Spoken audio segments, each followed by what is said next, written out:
할렐루야. 우리 하나님께 영광의 박수 드리겠습니다. 인사하시겠습니다. 오늘도 좋은 일이 일어납니다. 인사하시겠습니다. 저와 여러분의 삶 속에 좋은 일이 많이 일어나게 되시기를 주님의 이름으로 축원을 드립니다. 이렇게 남성교회 우리 임원 기도에 초청을 해주셔서 우리 회장님과 모든 우리 회원들에게 감사를 드립니다. 오늘 본문 말씀을 통해서 하나님의 일꾼이라는 제목으로 잠시만 은혜의 말씀을 나누고자 합니다. 오늘 본문 말씀은 직분을 받은 자, 특별히 하나님의 일꾼된 자들에게 주시는 하나님의 말씀입니다. 어떻게 살아가는 것이 직분을 받고 또 하나님의 일꾼으로 살아가는 것인가, 그것을 말씀하고 있는 말씀인데요. 우리가 그걸 한번 살펴보면서 같이 은혜를 나누고자 합니다. 첫 번째로 우리는 먼저 긍휼하심을 입어서 직분을 받았고 또 하나님의 일꾼이 되었으니 하나님 앞에 늘 감사하는 삶을 살아가야 한다라는 것입니다. 아멘이십니까? 우리 1절 말씀에 보시면 그러므로 우리가 이 직분을 받아 긍휼하심을 입은 대로라고 이렇게 말씀하고 있습니다. 긍휼하심을 입은 대로. 이 긍휼이라는 단어를 찾아보면 심판으로부터 구원을 받았다라는 의미가 들어가 있습니다. 원래는 심판을 받아서 멸망을 받아야 되는데 멸망을 받지 아니하고 심판으로부터 구원을 받았다. 즉 하나님으로부터 불쌍히 여김을 받아서 구원을 받았다. 아멘이십니까? 또 하나님으로부터 측은히 여겨서 구원을 받았다. 아멘이십니까? 그런 은혜를 하나님이 우리에게 주셨다라는 것입니다. 그래서 우리가 먼저 하나님의 긍휼하심을 받아서 하나님의 일꾼이 되었다는 것을 우리는 늘 감사하는 믿음의 삶을 살아가야 될 줄로 믿습니다. 저도 지금 목사로 사역을 하고 있지만 하나님께서 목사로 부르셔서 제 집안에 제가 처음 예수 믿었거든요. 그러니까 제가 장손이고 장남입니다. 시골에 집안 어른들이 엄청 많았어요. 그래서 그 명절날 되면 차례를 지내는데 저 윗집부터 해가지고 성가 집안들이 모여 살았어요. 친척집 차례 다 지나고 오면 거의 반나절이 다 지났습니다. 그 정도로 집안 어른들이 많았는데 그 집안 어른 중에서 제가 장손이고 장남인데 제가 처음 예수 믿었어요. 하나님의 은혜죠. 또 그것뿐만 아니라 주의 종이 되어가지고 특별히 또 여의도 순복음교회에서 이렇게 사역할 수 있는 것 얼마나 큰 은혜인지. 저도 마찬가지고 우리 장로님, 안수 집사님, 집사님들도 마찬가지고 하나님의 교회에서 이렇게 헌신하고 충성하고 봉사하고 직분을 받아서 일꾼으로서 쓰임받은 것, 이것 자체가 하나님의 긍휼하심을 입은 것이다. 아멘이십니까? 하나님이 우리를 불쌍히 여겨주셔서 우리를 불러주시고 구원하여 주시고 하나님의 백성으로 삼아 주셨다라는 것입니다. 그래서 우리들은 심판을 면하고 구원을 받았다라는 것입니다. 그러니까 얼마나 감사합니까? 그러니까 늘 감사하면서 춤추면서, 할렐루야, 늘 추면서 하나님 앞에 감사하고 찬양하고 또 봉사할 때도 그렇게 해야 된다라는 것입니다. 사실 우리는 구원받을 자격이 없습니다. 하나님의 자녀가 될 자격이 없죠. 그런데 하나님이 우리를 자녀 삼아 주셨다라는 것입니다. 이 범브란트 목사님이라는 분 계신데요. 이분은 루트교 목사님인데 루마니아에서 지하교회에서 공산당에 저항을 하다가 물론 나중에 어려움을 겪게 되었는데 이 범브란트 목사님이 전도를 하는데 어떤 사람이 그렇게 이야기하는 것입니다. 나는 교회 안 갑니다. 교회 가면 위선자들로 꽉 차 있어서 저는 교회 안 갑니다. 그렇게 범브란트 목사님에게 이야기를 했다라는 것입니다. 그러자 범브란트 목사님이 이렇게 이야기했습니다. 그렇습니까? 그러나 저는 교회에 잘 갑니다. 교회 가면 편합니다. 왜? 내가 위선자이기 때문에 위선자가 많이 모이는 교회 가면 나는 편안합니다. 라고 이렇게 오히려 이야기를 했다라는 것입니다. 여러분 무슨 이야기입니까? 세계인이 존경하는 이 성자 같은 이 범브란트 목사님은 자신의 부족함을 알고 있었다라는 것입니다. 당신도 똑같이 죄인이고 위선자이고 거룩하지 못하다는 것을 왜 모르냐라는 것입니다. 그런데 내가 위선자이고 거룩하지 못한 이 죄인이 우리가 심판을 면하고 하나님으로부터 긍휼하심을 받아서 심판을 면하고 구원을 받아서 하나님 자녀된 것, 또 하나님의 일꾼이 된 것, 하나님의 직분자 된 것, 너무도 감사하다라는 것입니다. 그 감사를 늘 잊지 않고 우리가 살아가야 된다라는 것입니다. 우리들은 교회에서도 사실 부족함이 많고 가정에서도 마찬가지로 부족함이 많습니다. 위선자이고 또는 구원을 받았지만은 하나님의 백성으로 봉사를 하지만은 또 죄를 지을 때도 있습니다. 그럼에도 불구하고 하나님이 우리를 불쌍히 여겨 주셨어. 그럼에도 불구하고 하나님이 우리를 사랑하여 주셔서 다시 하나님의 전으로 불러주시고 또 하나님의 일꾼으로 삼아 주신 줄로 믿습니다. 그래서 부족함이 많지만은 그러함에도 불구하고 우리가 하나님의 긍휼하심을 입었기 때문에 우리가 긍휼함을 가지고 모든 사람을 대해야 된다라는 것입니다. 그래서 내가 예수 그리스도로부터 내가 하나님으로부터 긍휼하심을 입었으니까 옆에 있는 사람을 용서해야 돼요, 안 해야 돼요? 사랑해야 돼요, 안 해야 돼요? 옆에 있는 사람이 단점이 있어요, 없어요? 단점이 있죠. 여러분, 부인이 단점이 있어요, 없어요? 아내가 단점이 있어요, 없어요? 그래도 사랑하잖아요. 아멘을 크게 안 하시네요.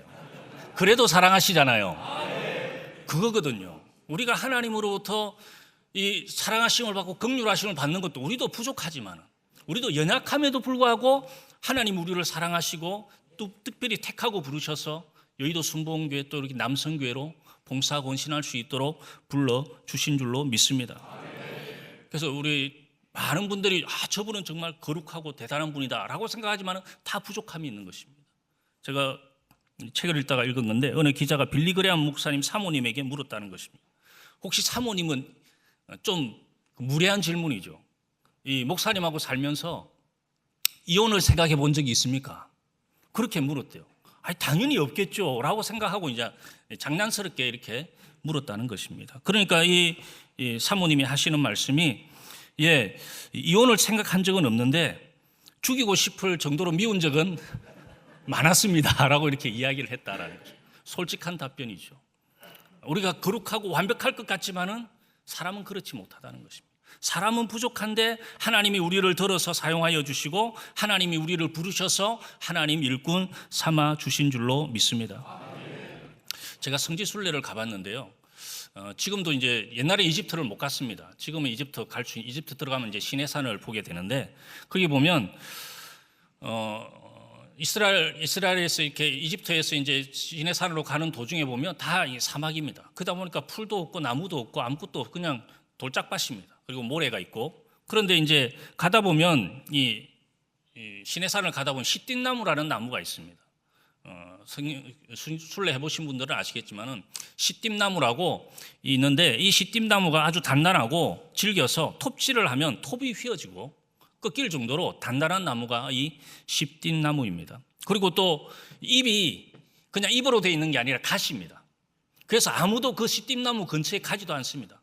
그리고 나무도 별 소용이 없기 때문에 나무를 베서 쓰지도 않습니다.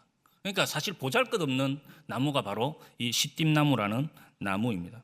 그래서 이 쓸모없는 나무, 못된 나무다라고 이렇게 생각하는 나무가 바로 이 시띠나무입니다. 그런데 하나님께서는 그 시띠나무로 하나님의 법궤를 만들도록 하셨습니다.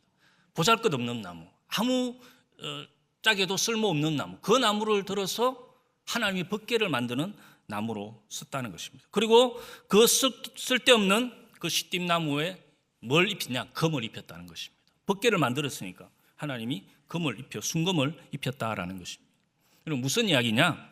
우리는 사막에 버려진 이 외로운 시띠나무처럼 쓸모없는 사람인데 심판받을 우리인데 죄인을 상징하는 것인데 그런데 하나님께서 우리를 택하셔서 하나님 자녀 삼아주시고 택하신 족속의 왕같은 일을 거룩한 나를 그의 소유된 백성으로 삼아주시고 또 하나님의 일꾼으로 불러주셨으니 얼마나 존귀한 존재가 되었습니까? 아멘이십니까? 이런 이야기가 있더라고요. 2.5가 늘 삶을 경외하는 것입니다. 그래서 막 형님이라 그러고 막 너무 잘생겼어요. 그래서 3이 기분이 너무 좋았습니다. 근데 어느 날 왔는데 막 반말을 하고 막 하대하더라고요. 너 왜 그러냐? 그랬더만은 전 빼고 왔다고. 그래서 2.5가 25가 된 겁니다. 그러니까 뭐 3을 무시하죠. 여러분 원래는 살인은 우리가 2.5였는데 점을 떼고 보니까 죄를 떼고 보니까 하나님 택하신 족속이 왕같은 자 거룩한 나라 그의 소유된 백성이 된 줄로 믿습니다. 그래서 봉사하고 섬기는 건 너무도 감사하면서 믿음의 삶을 살아가게 되시기를 주님의 이름으로 축원을 드립니다. 두 번째로 직분받은 또 일꾼은 낙심하지 말아야 된다라고 이렇게 말씀합니다. 1절 말씀해 보시면 긍휼하심을 입은 대로 낙심하지 아니하고라고 이렇게 말씀하십니다. 우리가 예수님을 믿어도 낙심하는 일이 가끔 옵니다. 우리가 또 신앙생활을 할 때도, 교회 생활을 할 때도, 또 헌신, 봉사, 충성할 때도 낙심이 와요, 안 와요? 낙심될 때가 옵니다. 그런데 오늘 성경에서 낙심하지 말라. 그럼에도 불구하고 낙심하지 말라. 분명히 낙심하는 상황이 온다. 가정생활을 하다 보면 낙심하는 일이 있고, 직장생활을 하다 보면 낙심하는 일이 있고, 사업하다 보면 또 낙심하는 일도 있고, 헌신, 충성, 봉사할 때도 낙심하는 일이 생길 수 있다. 그럼에도 불구하고 하나님의 일꾼들은 낙심하지 말라. 아멘이십니까? 여러분, 사도 바울이 복음을 전하다가 천사 대접을 받습니다. 예수님이 대접받습니다. 얼마나 좋아요. 천사 대접받고 예수님 대접받고, 갈라디아 4장에 보면 갈라디아 교인들이 바울을 천사처럼 대접하고 예수님처럼 섬깁니다. 그렇게 바울을 높이는 것입니다. 그런데 사도행전 14장에 보면 안디옥과 이고니온에서 유대인들이 몰려와서 복음을 전하는 이 사도 바울을 돌로 칩니다. 하나님의 대사를 대하듯이 하는 것도 아니고, 천사를 대하는 것도 아니고, 죽이려고. 예수님처럼 대해야 되는데 그렇지 아니하고 돌로 칩니다. 돌에 맞아 쓰러진 사도 바울을 개처럼 끌어다가 창밖에 죽으라고 던져내 버렸다라는 것입니다. 여러분, 일꾼, 직분자, 또 봉사자로 헌신하다 보면 낙심될 때가 있고, 어떨 때는 대접을 받고 인정도 받지만 또 속이 시커멓게 타르르 가는 일들이 여러 있을 수 있습니다. 여러분, 사도행전 23장 21절에 보면 이 사도 바울에 대한 이야기가 있는데요. 그들 중에서 바울을 죽이기 전에는 먹지도 않고 마시지도 않기로 맹세한 자 40여 명이 그를 죽이려고 숨어서, 그러니까 하나님의 말씀을 전하는, 하나님의 일을 하는 이 바울을 잡아 죽이려고 40명이나 대기를 하고 있다는 것입니다. 천사 대접하고 예수님처럼 대접해야 되는데 그렇지 아니하고 죽이려고 기다리고 있다라는 것입니다. 여러분, 우리가 복음을 전하려고 할 때도 마찬가지라는 것입니다. 하나님의 일을 할 때도 마찬가지라는 것입니다. 우리를 낙심되게 하는 일이 있는 것입니다. 어떤 때는 인정을 해주는데 어떤 때는 인정을 못 받아요. 어떤 때는 무시를 당합니다. 그럼 무시를 당하면 기분이 좋아요, 안 좋아요? 기분이 안 좋죠. 나는 열심히 봉사한다고 최선을 다해서 봉사하는데 알아주면 좋은데 안 알아줘요. 죄 지은 사람들이 잘 안 알아줍니다. 그럼에도 불구하고 낙심하지 말라. 사도 바울은 그럼에도 불구하고 낙심하지 말라. 자기를 죽이려고 지금 40명이 대기하고 있어요. 그럼에도 불구하고 낙심해야 돼요, 안 해야 돼요? 낙심 안 해야 된다는 것입니다. 이것이 직분자, 하나님의 일꾼으로서 해야 될 삶의 자세다라는 것입니다. 여러분, 그래서 우리는 가정을 위해서, 교회를 위해서 기회에 살고 헌신하면 칭찬과 인사도 받지만 때로는 핍박과 조롱도 받고 또 어려움을 당하게 됩니다. 그럴 때도 낙심하지 않고 우리가 믿음의 삶을 살아가야 될 줄로 믿습니다. 마지막 세 번째로 숨은 부끄러움의 일을 벗어버려야 된다라고 이렇게 말씀하고 있습니다. 2절 말씀해 보시면 이에 숨은 부끄러운 일을 버리고 라고 이렇게 말씀하고 있습니다. 우리가 예수님을 믿고 섬기면 남들이 보기에는 거룩하고 천사 같지만, 이렇게 하얀 옷을 입고 있으면 천사같이 이렇게 볼 수도 있지만은 내가 아직도 부족하다, 나는 아직도 가끔 실수를 하고 죄를 짓는다는 것을 다른 사람은 몰라도 내 자신은 너무도 잘 알고 있다는 것입니다. 그래서 숨은 부끄러운 일이 있다. 사도 바울도 그거 아는 것입니다. 숨은 부끄러운 일을 버려라. 숨은 부끄러운 일을 벗어버려라 라고 말씀하고 있다라는 것입니다. 여러분, 다이아몬드가 크면 비싸고 저는 작으면 이제 싼 줄 알았는데 그게 또 그렇지도 않더라고요. 다이아몬드가 아무리 굵고 커도 흠이 조금이라도 있으면 가치가 떨어진다는 것입니다. 다이아몬드 주먹만한 게 있어도 이게 안에 흠이 많고 이물질이 많으면 이 가격이 떨어진다는 것입니다. 그런데 자그마한 다이아몬드라도 정말 깨끗하고 반짝반짝하면 그 큰 것보다 오히려 더 값어치가 있다라는 것입니다. 여러분, 무슨 이야기입니까? 목사와 장로는 귀해 보이고 안수집사와 평신도는 덜 귀해 보일 수도, 눈으로 보면 그럴 수도 있습니다. 그런데 평신도라도 흠이 없고 투명하고 맑으면 오히려 목사 장로보다도 더 귀할 수 있는 것입니다. 아멘이십니까? 그래서 작지만은, 부족하지만은 내가 하나님 앞에 귀하게 정결하게 쓰임 받겠다. 내 안에 부끄러운 일이 있는 거 알아요. 이것을 벗어버려라. 이것을 버려라. 사도 바울도 그걸 알고 있는 것입니다. 그러니까 그것을 완전히 100% 벗어버릴 수는 없지만은 믿음 안에서 늘 기도하는 것입니다. 하나님, 이 부끄러운 일을 벗어버리게 도와주옵소서. 영적인 싸움을 하고 있는지 안 하고 있는지 하나님은 너무도 잘 알고 있거든요. 내가 그냥 신앙생활 하니까 아이고 이제 이 정도면 됐다. 이 정도 봉사하고 헌신하고 충성하면 뭐 좀 부끄러운 일이 있어도 괜찮다. 그렇게 생각하지 아니하고 계속적으로 자기를 육신을 쳐서 복종시키는 것입니다. 여러분, 믿음 생활이라는 게 그런 것 같아요. 천국 갈 때까지 성화의 단계는 계속되는. 내가 예수님 믿으면 한꺼번에 쫙 변화받아 천사가 되었으면 좋겠는데 천사가 되었어요? 예. 저도 안 되었어요. 안 되었어요. 목사지만은 안 되었어요. 되어가는 과정, 성화라 그러죠. 성화되어가는 과정이에요. 그러니까 끊임없이 자신의 육신을 쳐서 복종시키는 거죠. 아유, 이제 됐다. 그게 아니라 하나님, 저는 부족하고 연약합니다. 하나님, 저를 다듬어 주옵소서. 저를 정결케 하여 주옵소서. 저를 깨끗게 하여 주옵소서.